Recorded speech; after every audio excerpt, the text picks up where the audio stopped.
পরিবারের আস্থাভাজন বিশ্বস্ত নেতৃত্ব বেগম খালেদা জিয়া তারেক রহমানের ধানের শীষ নিয়ে প্রতীক নিয়ে আপনাদের মাঝে হাজির হয়েছেন সৈয়দ মেহেদী আহমেদ রুমি ভাই। ঠিক কুষ্টিয়া জেলা বিভিন্ন সহ এখানে ভাবিত হয়েছেন। সবাই করতালির মধ্য দিয়ে একটু অভিনন্দন জানান।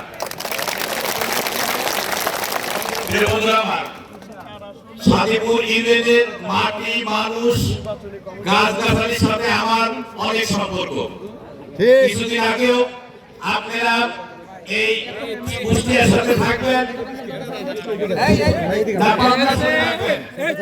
আমি কিন্তু বলেছি আমাদের আপনাদের যেটা ভালো লাগে আপনাদের স্বাধীনভাবে মতামত আপনারা পেশ করবেন, যেখানে ভালো লাগে সেখানে আপনারা থাকবেন।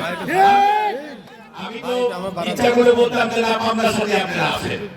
মানুষের স্বাধীনতা, মানুষের আবেগ, অনুভূতি জায়গায় সবসময় শ্রদ্ধা রাখতে হয়। আর একটা কথা কি, আপনি মেহেদী আহমেদ রুমি ভাই একাধিকবার এমপি ছিলেন না? একাধিকবার এমপি ছিলেন। এইবার যদি আপনি ব্যাপক ভোটে তাকে যদি নির্বাচিত করতে পারেন, ইনশাআল্লাহ আগামী দিনে কিন্তু বড় উপহার পাবে তারেক রহমানের কাছে। তারেক ভাইয়ের আশেপাশে যারা কাজ করেন তাদের সাথে কিন্তু আমার এক ধরনের ফ্রেন্ডশিপের মধ্যে সম্পর্ক। কথায় কথায় রুমি ভাইকে বললাম, ভাই ব্যাপক ভোটে কিন্তু জিততে হবে। ইনশাআল্লাহ আমাদের সাদিপুর ইউনিয়নে আপনার দল মত নির্বিশেষে এখানে ধানের শীষের কোনো অভাব নাই। আগামী দিনে রুমি ভাই এমপি হবে ইনশাআল্লাহ, মন্ত্রী হবে ইনশাআল্লাহ। আপনি এই সাদিপুরবাসী